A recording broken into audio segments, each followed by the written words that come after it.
DJ C Major with the flavor.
And we are back with Contemporary Living with Farmer and Hill, and we are once again delighted to have Mr. John Harmon on set with us. Woo! Talking about real estate, talking about investing, talking about off-market properties, talking about some of everything you need to know, whether you're 18 or 85 and you're interested in getting into this market. So we're just going to go ahead and get started. How you feel? I feel good. So this is our second segment. This is actually a live recording we're doing on Facebook Live as well. But we're not going to prolong the time. Mm-hmm. Right now, John is going to give us some information on real estate. Feel free to comment below on our Facebook. Also, you can follow us on YouTube at Contemporary Living with Farmer and Hill as well, and Facebook on Contemporary Living with Farmer and Hill as well. So I'm not going to prolong the time. I'm going to let John take over from here, and he's going to give us some quick tips on real estate. Cool. It's all yours.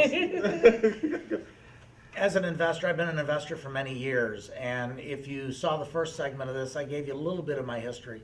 But as an investor and doing the kind of projects I'm doing, people are always asking, do I have to have a realtor to be able to buy a house?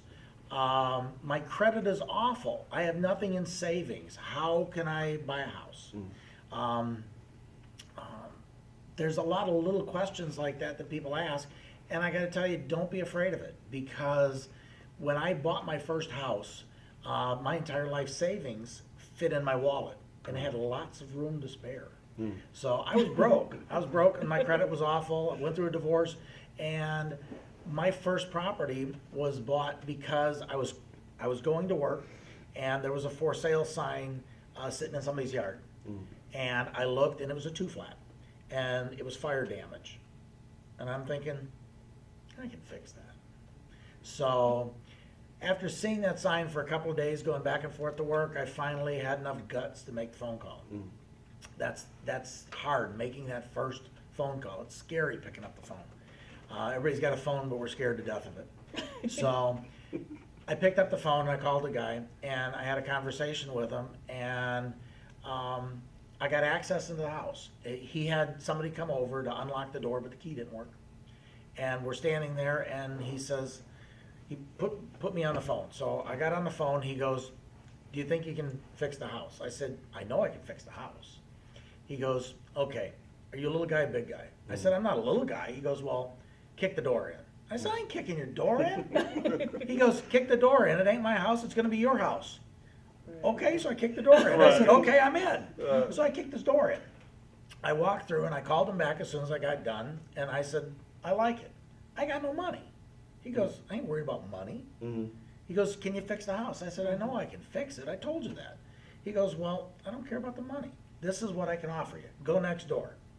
He goes, kick that door in too. I'm like, I'm kicking all your doors in. He goes, you're not kicking my doors in, you're kicking your doors in. Okay. So I go and look at the next house, because what it did is the fire jumped from one roof to the other roof and burnt the second house. The second one wasn't that burnt. It was just a little bit.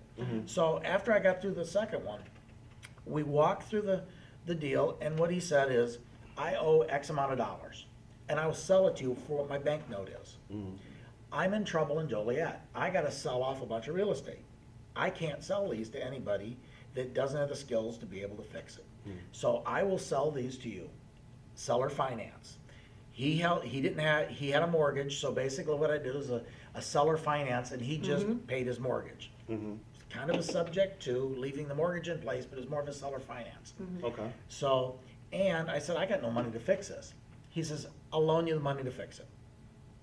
I said, wow, okay, how can I turn this down? He goes, you can't.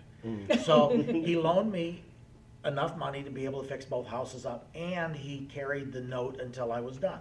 So as soon as the properties got completely rehabbed, then he helped me go into and get a long-term mortgage. That's what a mentor does. So, and a mentor is somebody that actually takes your hand and guides you through the process. Okay. I didn't know this guy. I learned who he was from this real estate transaction. I helped him out of a problem. Right. That was the first property I'd ever done where I solved somebody else's problem. And I got a taste for that. And that's what I built my entire real estate career on, is going out and solving people's problems. I don't buy things on the market. I've got a lot of realtors that work for me. As far as they go find me deals, or I've got a few realtors that only list my properties when I go to sell them. Okay. But I'm not a real estate agent. I never try to be. I used to be, but I only did that to be able to get access to the MLS. But you don't have to be a real estate agent to be a property investor. Right. It actually kind of hinders you sometimes Right. because of the legalities and the forms. Right. Yeah. But as far as off-market properties, they're out there. Your neighbor's in trouble. You've got a cousin that needs to sell his house. There's somebody out there that you know that if you've got the skills to be able to help them out of their problem, you can buy that house. You just need to have the skills to be able to do that. And that's where people like me can help you, steer you in the right direction to be able to get those skills. Now, most of the properties you buy, you pretty much deal with the seller finances, the subject twos, or you dabble with and a little bit of everything? It's a little bit of everything, because not one strategy solves all problems. Yeah. You got to figure out what the seller needs, what the house needs, what position I'm in at the minute. Some properties I cut a check for. I had enough in the bank account. I went to auction 4 months ago, 3 months ago. And I don't usually go to auctions, but there was a few properties that I knew were going to go cheap because they were distressed.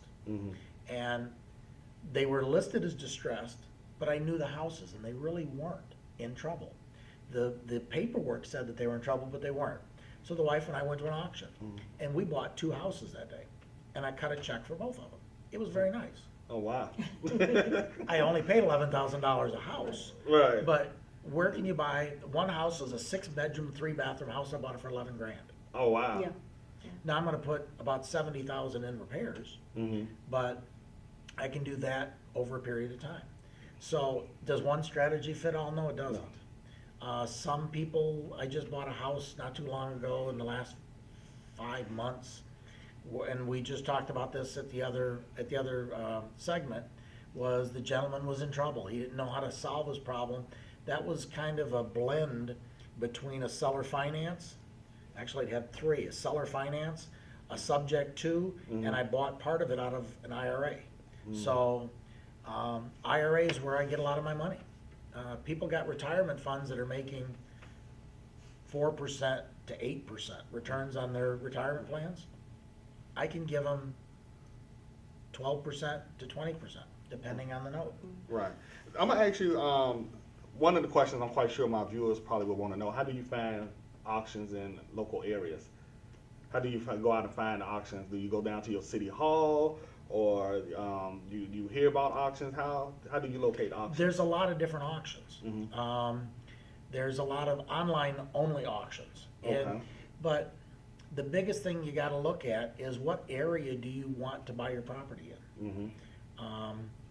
I don't want to go into an area that I don't really understand. Yeah. I want to really know a community, know the trend of the community. Is it going up? Is it going down? Is it flatline? Are there jobs coming in? Are there jobs going out? And some areas like Joliet, where you met me on my property, some of those areas in Joliet are so segmented. If you buy on the wrong side of the block, same thing with Chicago. You buy on the west side of the street, you're in trouble. You buy on the east side of the street, your property values are $20,000 higher and growing. So you really got to understand your market.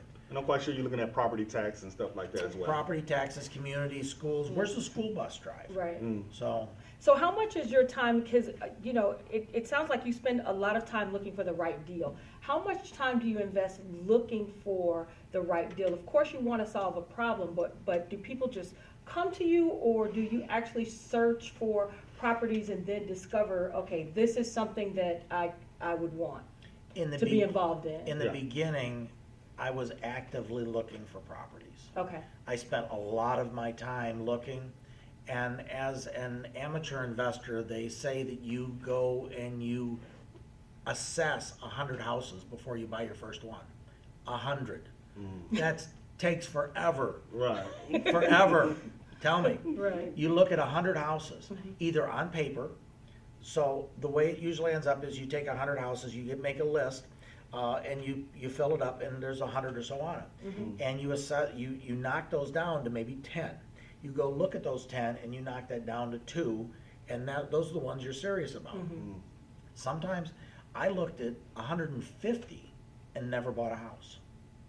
And now I'm not looking at anything, and I'm buying houses all the time. I bought 2 in November. I bought a couple the month before. I'm buying a lot of houses right now. I'm not looking for anything. Those deals are coming to me because they know that I can solve their problems. How do you feel about out-of-state properties? Because I know, like, we are leasing agents, so a lot of the owners are out of state, and they have a management company that kind of takes care of the property. How do you feel about going to different states and investing in properties? Great question. Great question. You got to understand your investor IQ is what we call it. Okay. Who you are as an investor. I took a class on investor IQ. That's how I know that term. So it's called Understanding Your Investor IQ, by the way. So, and it tells you who you really are, what you're capable of, what you would excel at, and what would be a problem for you. I know people that want nothing to do with tenants and toilets. Yeah. They don't want to deal with rentals at all. And they're the very nice clothes all of the time, expensive shoes, and they've got access to money, whether it's their own or somebody else's, and those people are wanting to go into either wholesaling if they want a hands-on, or they want to be a notes broker. There's so many different things that they could be, but you got to understand who you are. For me, I like rehabs. Yeah. My father taught me how to use my hands, and even though I'll hire a crew to go do it, I'm better at it than most of these guys are because I've been doing it longer. Right. So I can tell them the way I want things done. I'm a licensed electrician, so I still like to do a lot of the electrical myself. I still like to do a lot of it myself. I'm a hands-on guy. Yeah. So the minute I sit my butt in a chair, I'm going to dwindle away and blow into dust. Right. So Right. I like to be very active. So I like this. That's my IQ. But as far as who you are, you really got to assess who you are.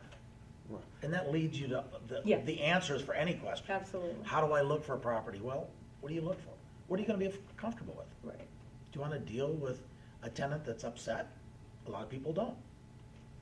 You spoke shortly ago about the IRAs. How do that process work? Say, Melissa, me and her, we had an IRA, and we had about maybe $100,000 sitting in an IRA. And you, as an investor, how would you work with us as far as that is concerned? We got to talk. No.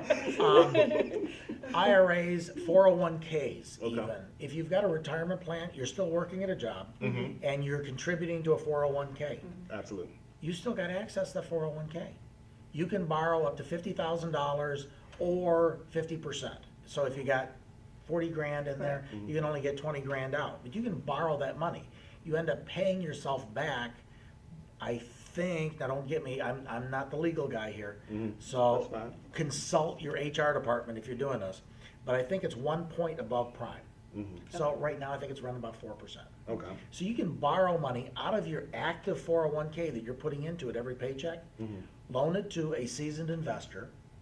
What we do is, depending on the program, depending on the deal, we usually set that up, your money up in a self-directed plan. Okay. That way you can actually use it.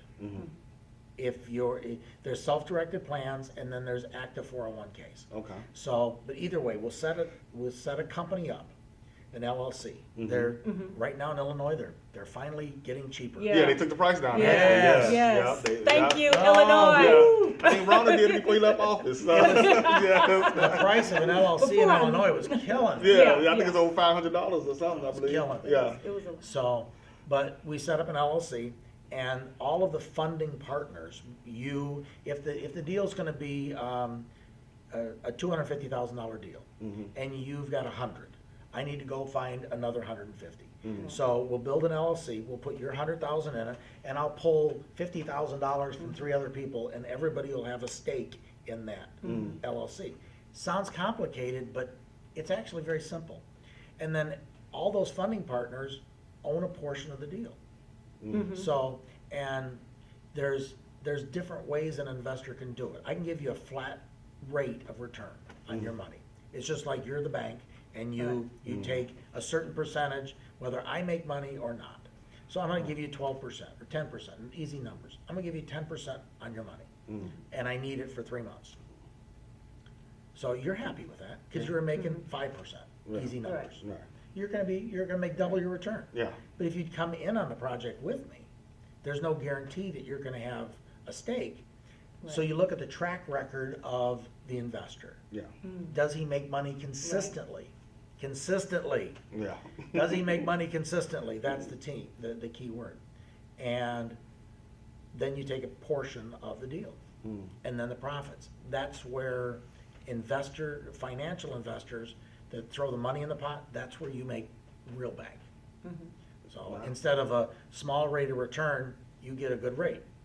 So I sold a piece of property last year, I think, 2019, I think last year now. I forgot what side of the line I was on when I sold it. That my investor was a 401k, and he made 186% ROI. Oh, wow. 186%. Wow. something that he wouldn't have been able to get. I know people anywhere probably Never. look at this video No. now, probably inboxing us, Yeah. calling us. And everything. 186%. He wouldn't have been able to have Never. gotten that anywhere else. Never. Go ahead. Well, it's just because the deal was bought, that was one of the auction properties. Okay. I tried to buy it before it went to auction. It didn't go to, I couldn't get my paperwork in time, so I ended up fighting over it at auction. Oh. And actually, that was an online auction, and that, I don't usually buy things at online auction. I just liked this one, and happened to be, that's where it was at. So I got it online auction and bought it cheaper than what I would have, what my initial offer was. Wow. So I bought it cheaper. My realtor, after his split with his brokerage, ended up making $320 on the deal. $320 to sell me the house. I made $86,000 on that house. There's a difference. Right. Between Big difference. having a Right. license and not having Right. Big difference. So, yeah. So I wanted to talk about, okay, so we know that there's always the upside. It's so good for real estate. But we also know about the market crash that happened in 2008 and people lost a lot. But how do you make money when the market is down? Like if you see 2008 happening again, because it's bound to happen again sometime. 2008 will happen. Yeah. It'll happen again. And what the smart economists are saying is it's going to be worse than 2008. Wow. Don't know. And the reason they're saying that is because a lot of the commercial notes that were still being held by the bank before, from people like me, if you have a lot of investment properties and you're tied into a bank, those were different than the crash that caused 2008. Those were only single family owners that got into houses that they were really, they were overpriced and got upside down the minute they closed on it when the market started to correct itself. That's what caused that drop. Well, that's part of the thing that caused that drop. Right.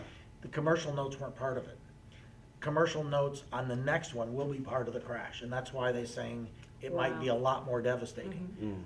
I'm not an economist. I'm just trying to keep my finger on the pulse. But the people that understood what was happening in the crash of 2007 to 2009, those are the people that made billions and billions of dollars in real estate. So people like me at that time, I didn't have the skills. Yeah. I didn't have the knowledge. I was a very simple investor that learned from the streets.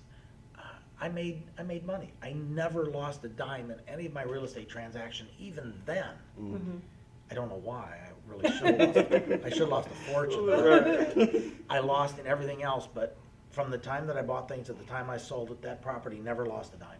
Wow. And I'm very happy with that. Yeah. But I didn't have the skills.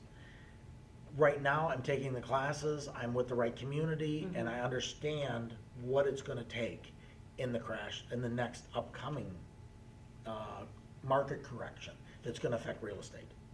There will be a market correction. There's no doubt in my mind. Yeah. There's no doubt in anybody's mind. What comes up has got to come down. The market was hot for the last 3 or 4 years. It's got to come down. There's just no way around it. Right. The people that are smart, that are taking the classes, that are getting educated, can make a huge difference in both their income and other people's income. Because with the market correcting itself and real estate correcting itself, comes foreclosures. One of the things I'm specializing in is to help people get out of a foreclosure situation. I am able to, and have proven it, I can help people stop getting a foreclosure on their record.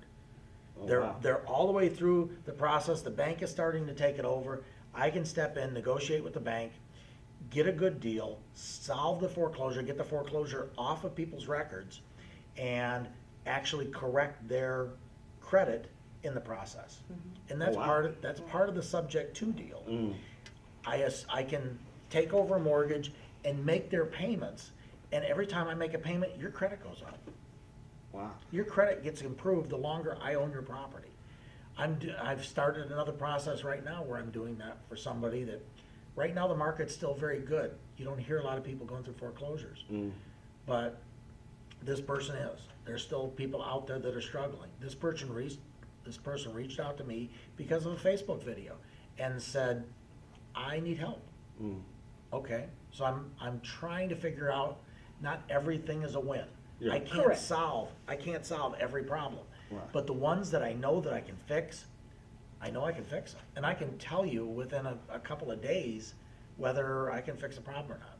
We're just gonna start calling you problem solving John right now, because John gave us some solutions today. I'm quite sure a lot of our viewers, they definitely gonna probably be reaching out about the foreclosure. Yeah, so just reach out on our Facebook page and let us know. But don't forget about his book, Oh, yes. Yes. Conversations with Top Real Estate Investors, of which he is one. This is a mastermind session. This is not just a talk, okay? Right, this is All right, valuable, this guy has valuable the information answers. here. Not only that, John is willing to give out a free ebook. Yep. Absolutely, So absolutely. if you send out your name, phone number, and email address, email. I get so many people's personal home addresses. I don't need that.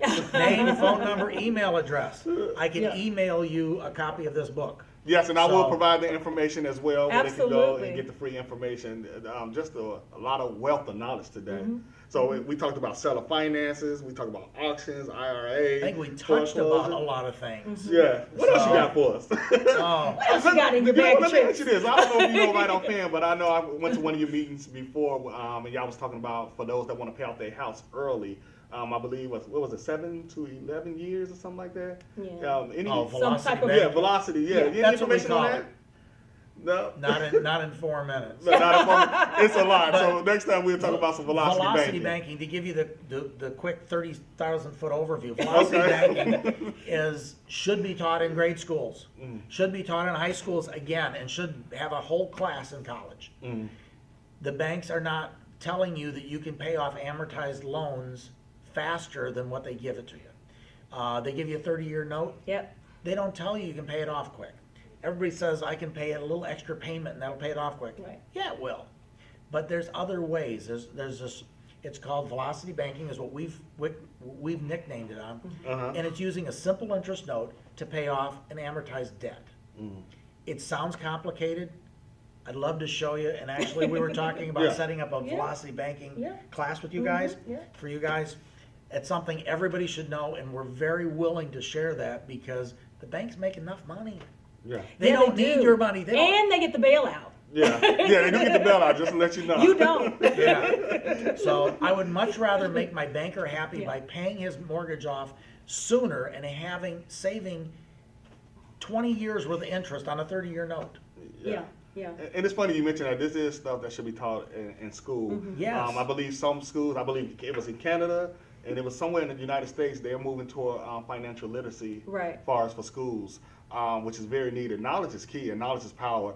And to get that education is very beneficial. We learned a lot from him just from that little meeting we went to for that Right. 1 hour. Right, yeah. So just imagine all the wealth of knowledge that is out there that we don't even have access to or don't even know about. Right. So we appreciate the And that's what I'm knowledge. trying to hook you up, man. Yeah, I see. Yeah, he's trying to hook us up today. So I guess we're getting ready to wind down here. Any remarks right quick before I close us out? No, this was very good. I'm so glad that you were able to tune in to find out. We will definitely have to have a part 3 where we go into one of your properties with you, and we'll I'd love definitely that. have to have a part 4 to talk about that velocity banking. So you're going to see more of John Harmon here. On Contemporary Living. Absolutely. And as I get ready to close out, as always, we thank God for his unmerited, undeserving favor called grace. For grace is the total absence of any works. You can't work for grace, you can't buy it, you can't sell it. It is simply what God has given to each and every one of us, because we believe that God died for our sins, he was buried, and that he rose again the 3rd day for our justification. On behalf of myself, my lovely wife Melissa, and Mr. John Harmon, be blessed. Bye-bye.